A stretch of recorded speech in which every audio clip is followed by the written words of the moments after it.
82623. That's how they'll stay in contact with you, and I will repeat that a couple of more times. But text the word Bernie to 82623. Y'all got that? Got it? All right, ready. Text Bernie to 82623. All right. So it gives me great deal of pleasure to introduce to you someone who, in my estimation, is an American hero. U.S. Senator Bernie Sanders has for over 30 years been the nation's most persistent voice, defending the interests of working class and standing up to the excesses of corporate America.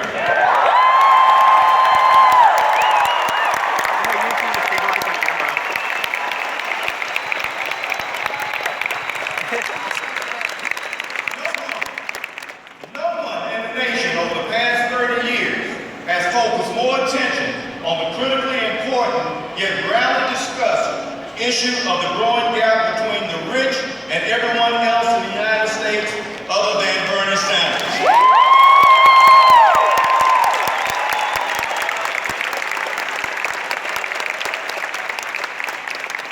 Back in the 1990s, at the time when Wall Street, Alan Greenspan and Bill Clinton were calling for further deregulation of the financial industry, Bernie Sanders very succinctly raised the dangerous specter of a growing concentration of wealth among a small number of huge financial concerns, and pointed out that such concentration could threaten the entire economic system.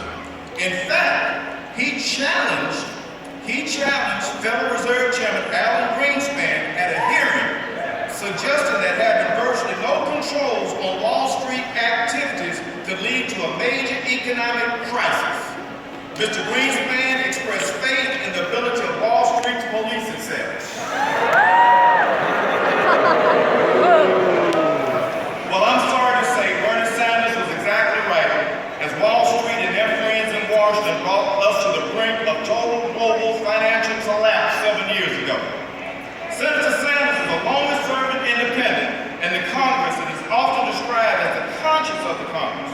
Throughout his political career as a 4-term mayor of Burlington and as Vermont's congressman for 16 years and U.S. Senator for 8 years, Bernie has always been an effective and articulate fighter for social justice.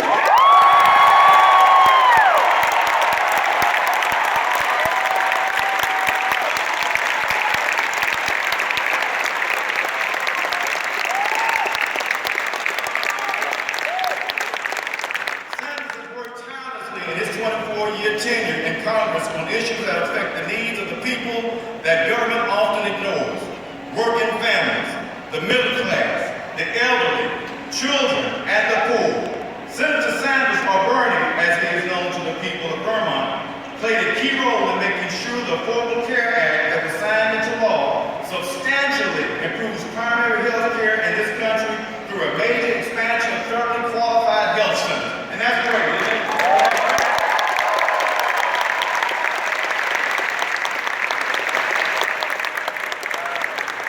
He sits on the Environment and the Energy Committees, where he has championed energy efficiency and sustainable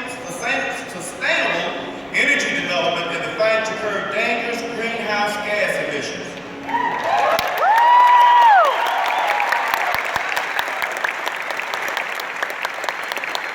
He is the ranking member of the Senate Budget Committee, leading the effort to make sure we adequately fund human needs. He is also on the Veterans Affairs Committee, and as its chairman in 2014 led a major effort to pass bipartisan legislation that would significantly expand and improve health care service to our nation's veterans.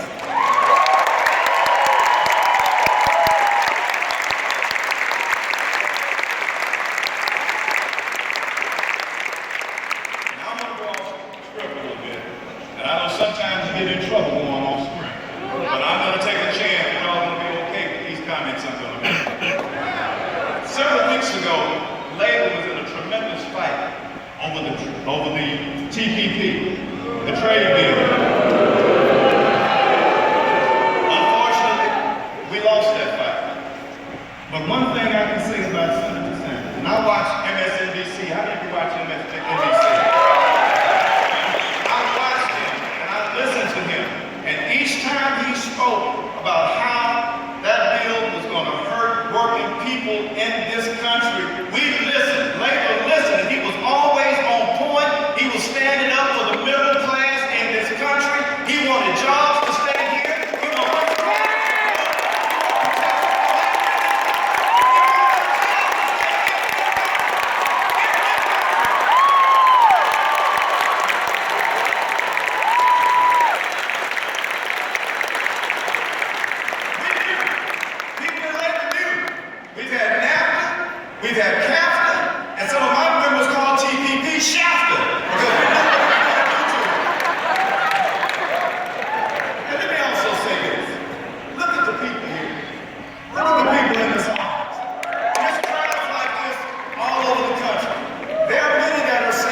Bernie, you are running for president of the United States of America, but you must not be a very smart politician. You're running in the Democratic primary process. Why in God's name would you come to Texas?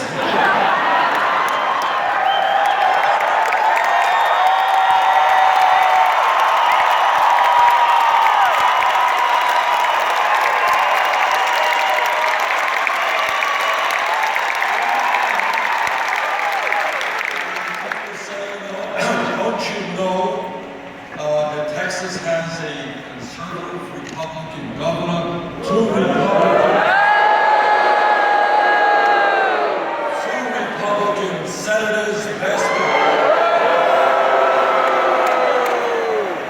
majority of the congressional delegation for Texas is conservative Republican.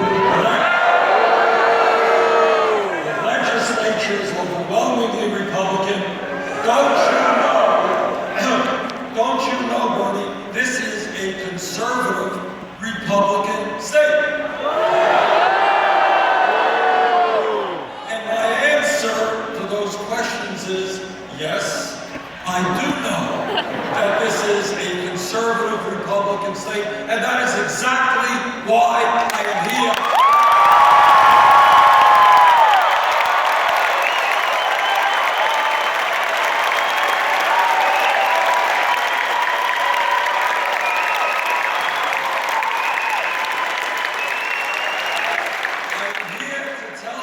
That today, this is a conservative Republican state, but that doesn't mean it will be conservative Republican tomorrow.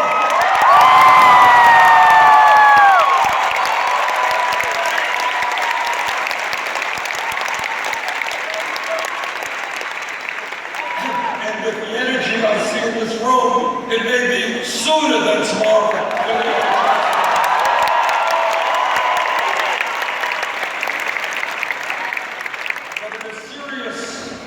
The reason I'm here, and the reason that next month I'm going to be going to Alabama, to Mississippi, to some very conservative states,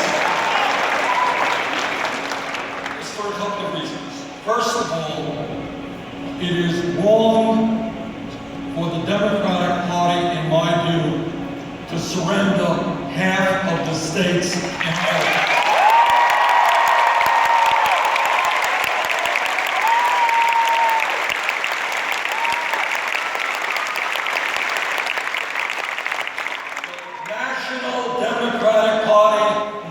Establish a 50-state strategy,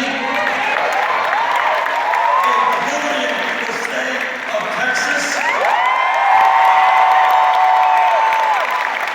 and start putting the Republicans on the defensive.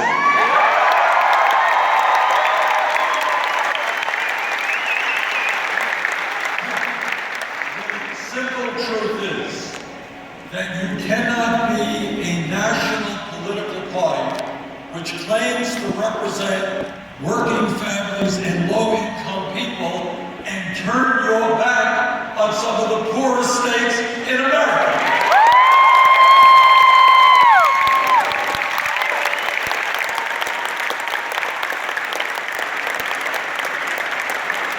I'm here to tell you that when 26% of the children in Texas live in poverty, we are not going to abandon those kids.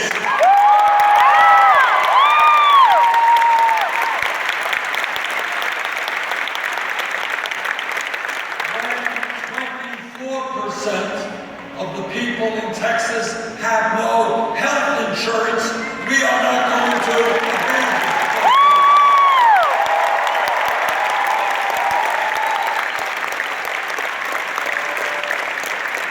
When 168,000 people in Texas are incarcerated, we are not going to abandon.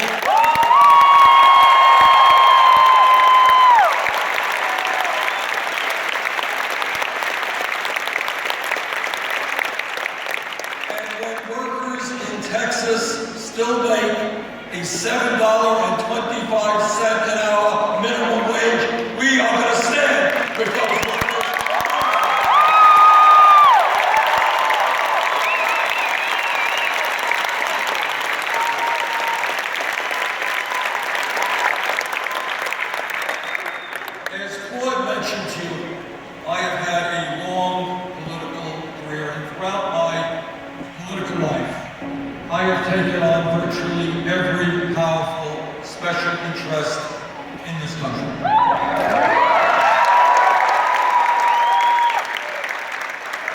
And many of them hate my guts, and I welcome their hatred.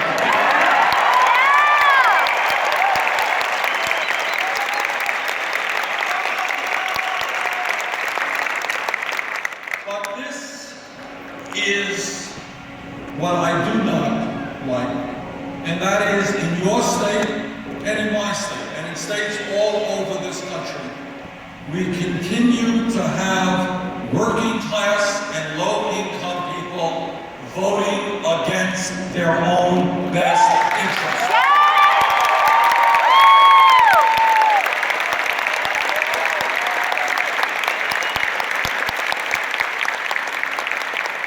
Now, I need your help to do something which is not easy. It's always easier to talk to our friends and people who look at the world the way we do. That's kind of natural. But I'm asking you to go outside of your zone of comfort. I'm asking you to talk to your Republican friends and family members and co-workers. And I want you to ask them this. Many of those Republicans are working class, low-income people. And I want you to tell them about the Republican budget that passed the United States Congress a few months ago, and you ask them whether they think that makes sense. Ask them whether they think it makes sense that we make massive cuts in Medicare and Medicaid. Ask them if they think it makes sense that we cut $90 billion from Pell Grants over a 10-year period. At a time when millions of families in my state here in Texas are struggling to put food on the table, the Republican budget made billions of dollars in cuts in nutrition programs, including the WIC program, a program for low-income pregnant women. Ask them if they think that makes sense. And then ask them whether it makes sense to support a Republican Party which is determined to send their jobs to low-wage countries around the world. And then on top of all of that, the Republican budget gave hundreds of billions of dollars in tax breaks to the top two-tenths of 1%. So our job is to reach out to our Republican brothers and sisters, working class people and middle class people, and get their heads right so they don't keep voting for people who are working day and night against their interests and their people.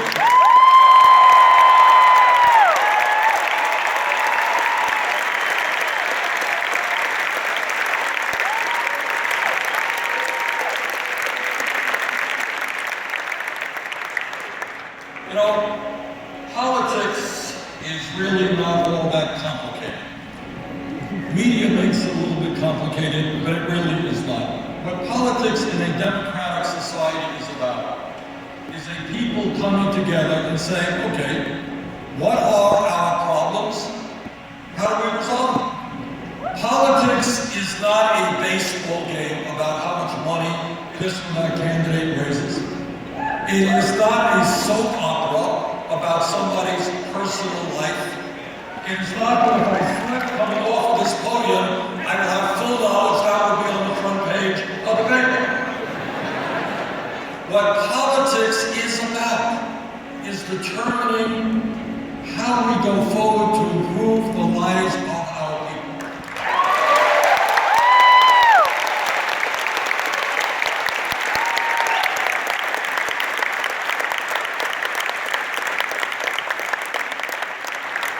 So what I want to do is very simply and straightforwardly, nothing fancy about it, is lay some of the issues out on the table that I believe are the most important issues facing the American people. And let me start with the issue of income and wealth inequality.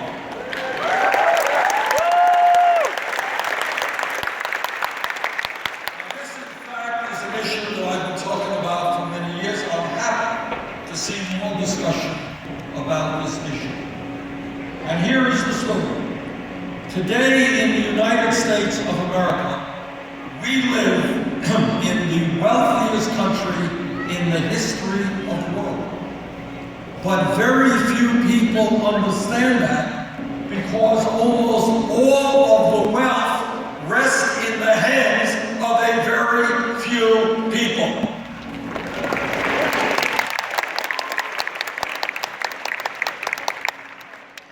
America today has more wealth and income inequality than any other major country on earth. You know, you think the United Kingdom, with their queens and their dukes and their lords, that they have more income and wealth inequality? Wrong. We do.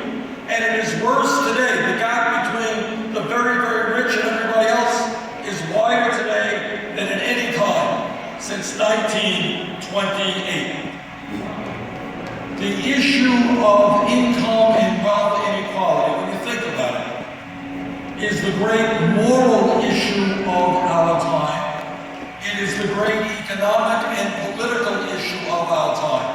Now here's why it is the great moral issue of our time.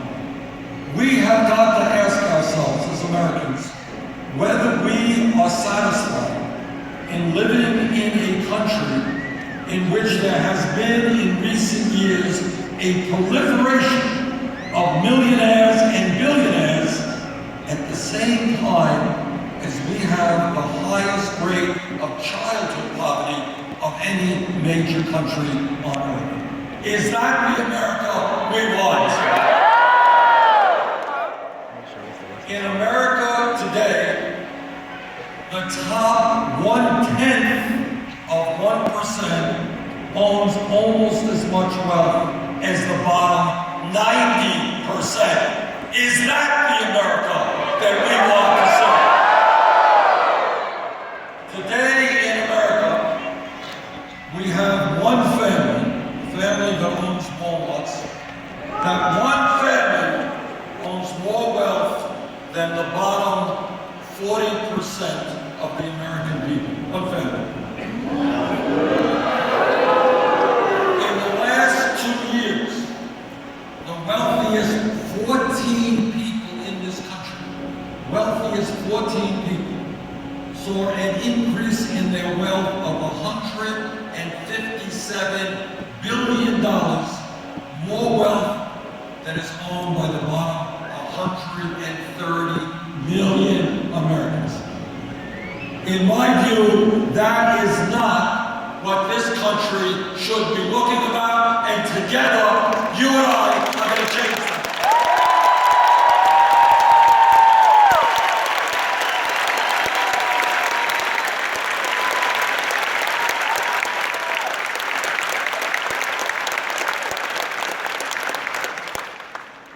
This campaign, singularly, is sending a message to the billionaire class.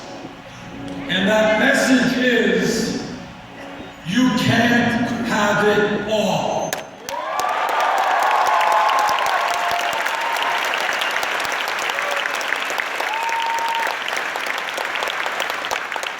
You cannot get huge tax breaks. And we have some major corporations in this country who make billions and do not pay a nickel in federal taxes. You cannot get huge tax breaks when children in this country go hungry.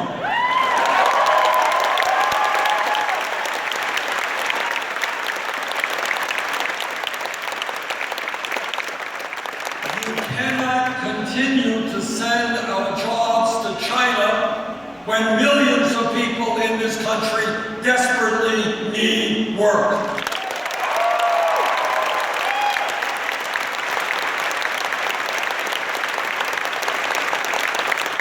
You cannot hide your profits in the Cayman Islands, Bermuda, and other tax havens when we have enormous unmet needs in this country.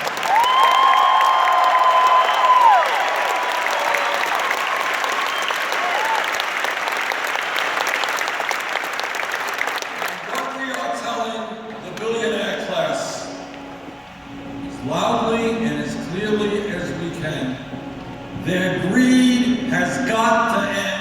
Their greed is destroying this country, and we are going to end their greed for them.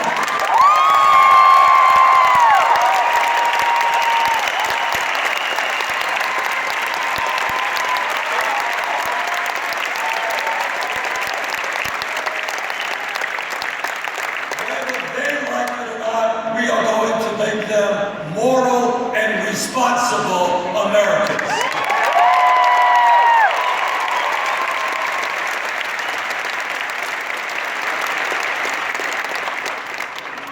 But the issue that we face economically is not just the grotesque level of income and wealth inequality. Every month, a report comes out from the federal government talking about unemployment. And what the report talks about is official unemployment, which is now about 5.3%. There is another report that comes out from the federal government which adds those people who have given up looking for work and those millions of people who are working part-time when they want to work full-time. And when you add those numbers together, real unemployment in America is 10.5%.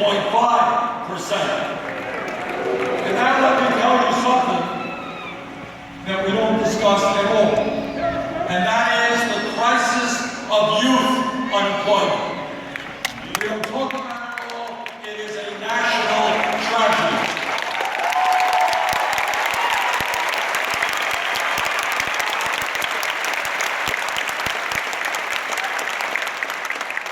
Today, in America, if you are a kid who graduated high school and you are between 17 years of age and 20 years of age, if you are a white kid, your unemployment rate is 33%.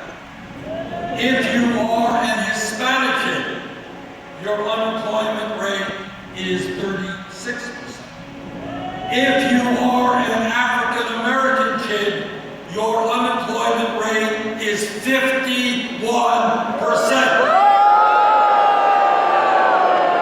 In other words, we are turning our backs on an entire generation of young people. And if anybody thinks that that reality of outrageously high unemployment is unrelated to the fact that we have more people in jail than any other country on earth, you would be mistaken.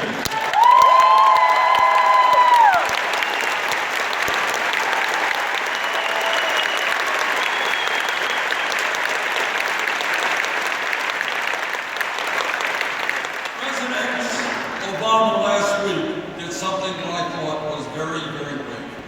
He was the first president, as I understand it, in the history of our country to walk into a federal penitentiary and talk to people.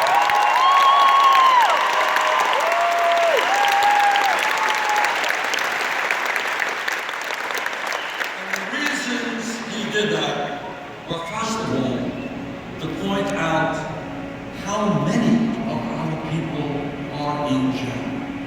To ask the question why in this country we have more people in jail than an authoritarian communist country like China. And the second point that he wanted to make is that those people in jail are disproportionately minorities, African Americans, Hispanics, and other minorities. Those are the points that he wanted to make. In my very strong opinion, when we see so many of our young people hanging out on street corners without the education they need, when we see so many of our people in jail, To me, it makes eminent sense that we should be investing in jobs and education rather than jails and incarceration.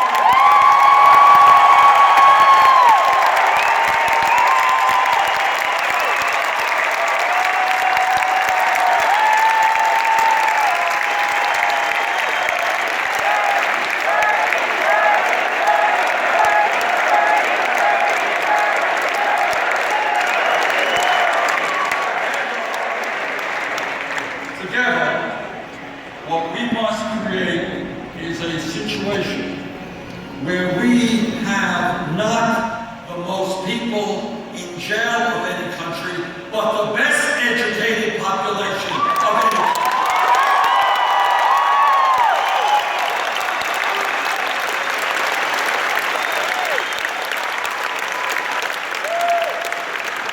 When we talk about the economy, we're not just talking about the grotesque level of income and wealth inequality. We're not just talking about unemployment and youth unemployment. We are also talking about the reality that in Texas, in Vermont, all over this country, millions of people are working for extraordinarily low wages. So let me be as clear to you as I can. When we have, throughout America, people working not just one job, but 2 jobs, 3 jobs, because the wages they're making are not enough for them to adequately take care of their families. What we must understand is that the federal and Texas minimum wage of $7.25 an hour is a starvation wage which must be raised.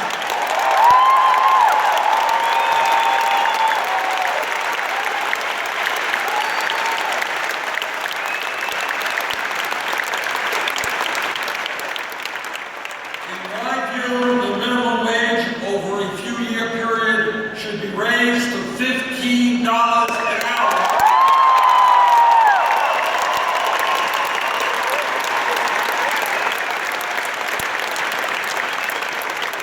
It is not a radical idea to say that if somebody in America works 40 hours a week, that person should not be living in poverty. That's not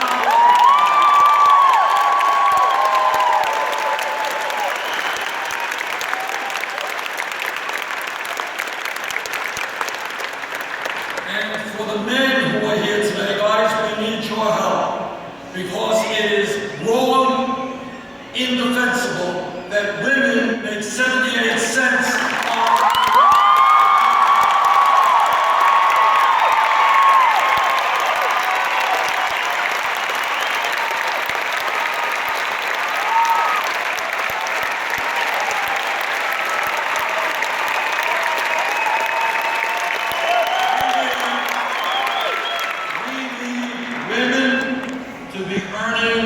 the same amount as men, and that is why we need to pass pay equity legislation.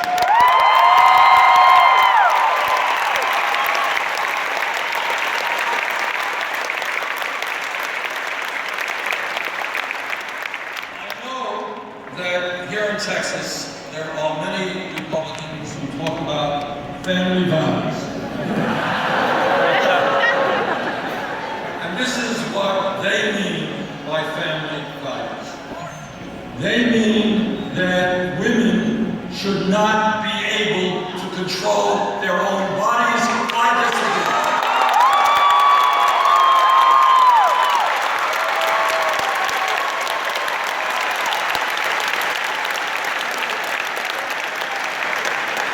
They mean, if you can believe this, it's hard to believe, but it's true, that women should not be able to buy the contraceptives they need. I disagree.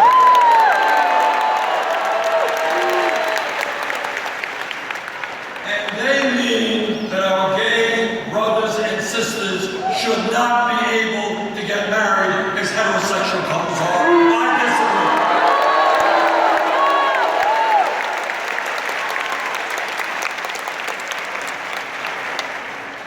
But let me tell you what I think are real family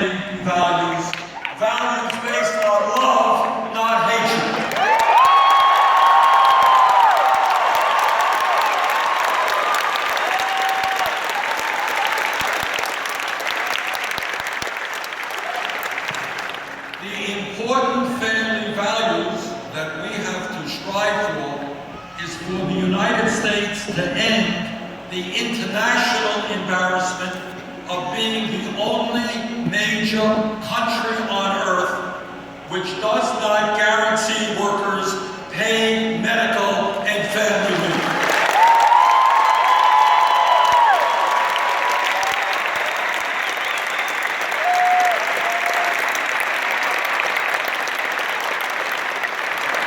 In Texas today, in Vermont today, and all over this country, women are giving birth to babies.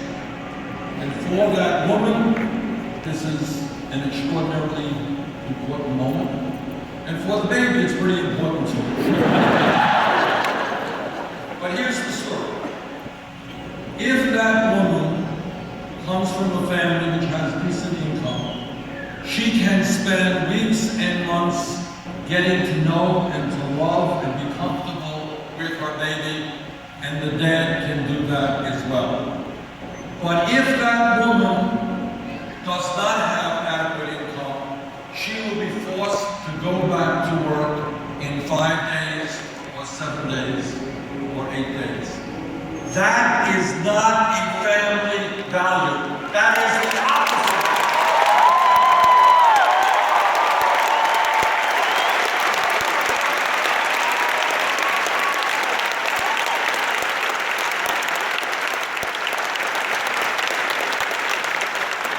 And that is why I will fight for 12 weeks of paid family leave.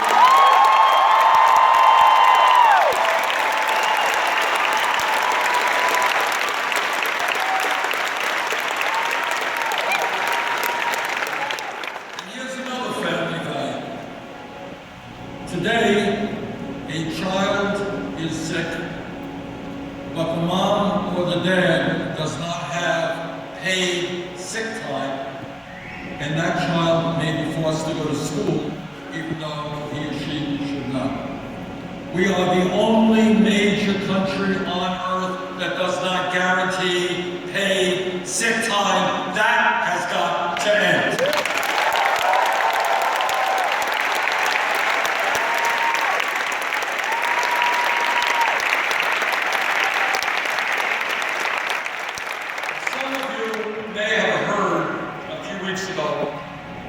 That Jeb Bush believes that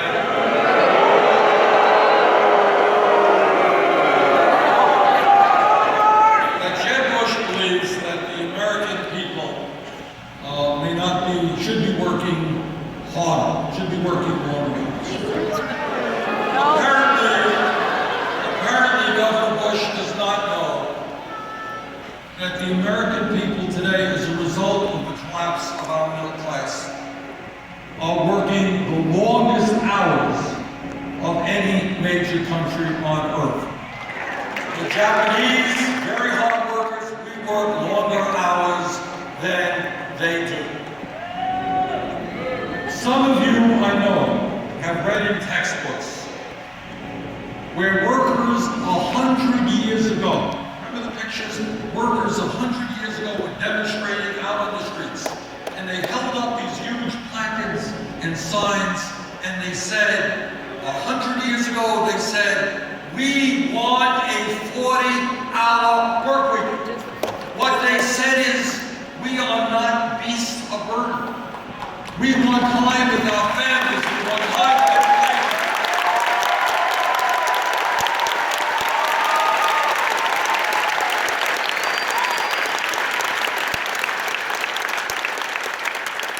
That is what they said 100 years ago. And today, with all of the new technology, with all of the increase in worker productivity, 85% of working men and 66% of working women are working more than 40 hours a week.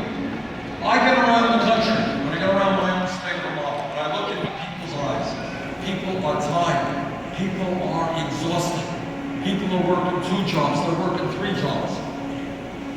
and yet we are the only major country that doesn't guarantee workers paid vacation time, and that has got to end.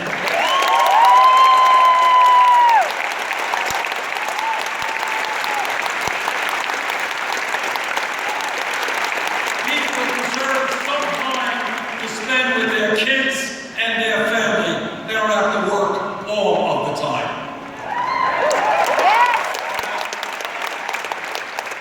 When pollsters go out and they ask the American people, and they say, what is uppermost on your mind? The answer almost always comes down to jobs.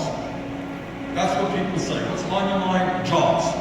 Why is that? Well, because if you are 55 or 60, you're worried that you can be fired tomorrow and have somebody replace you at half your age and half the wages. If you are a young person, graduating high school or college, you know how hard it is to find a job.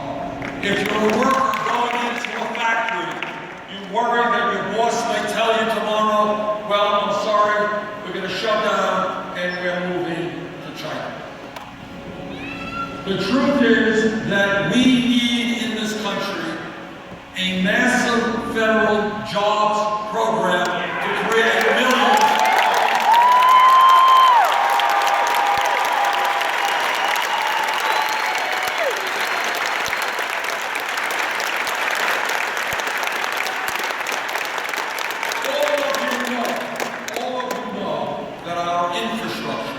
Our roads, bridges, rail system, our water systems, our wastewater plants, our levees, our dams, all of them are crumbling and are very, very bad shape. The American Society of Civil Engineers tells us we need to invest over $3 trillion on our infrastructure. I have introduced legislation that in the next 5 years would put $1 trillion into rebuilding our crumbling roads and bridges.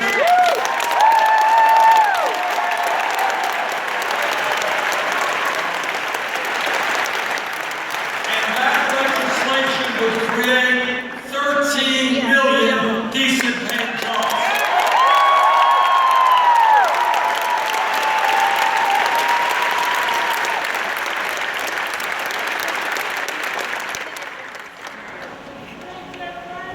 Not only do we have to create jobs, but we have to save jobs. And Claude, who introduced me, raised a very, very important issue. For the young people in this room, let me tell you something that will shock you and surprise you. There was once a time in America where you could walk into a store and actually purchase products made in the United States of America. I know you don't believe me, but that's true. But what happened over a period of years is that the large multinational corporations and Wall Street came together and they said, look, why do we want to pay a worker in Texas or Vermont $20, $25 an hour? Why do we want to provide health care to that worker? Why do we have to deal with unions? Why do we have to obey environmental regulations? Hey, let's shut down here, even if we're profitable, and we'll move to some low-wage country. We'll pay people 50 cents an hour, and we'll bring the products back into America. And that is basically what our trade policy has been for 40 years. And that is why I have voted against NAFTA, against CAFTA, and against the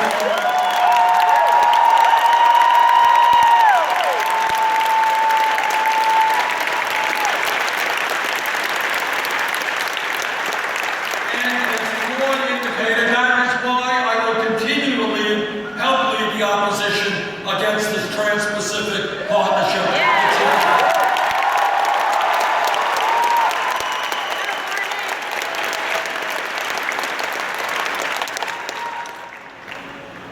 When we use the words like greed, recklessness, illegal behavior, these are just a few of the words we use to describe Wall Street. Wall Street today, the 6 major financial institutions institutions on Wall Street have assets today of about $10 trillion. That is equivalent to 60% of the gross domestic product of the United States of America. As all of you remember, in 2007, 2008, the greed of Wall Street, the illegal behavior of Wall Street, drove this country into the worst economic downturn since the Great Depression of the 1930s. Millions of people lost their jobs, lost their homes, lost their life savings. Today, many of these very same Wall Street institutions are bigger now than they were when we bailed them out because they were too big to fail. In my very strong opinion, we have got to bring back legislation called Glass-Steagall.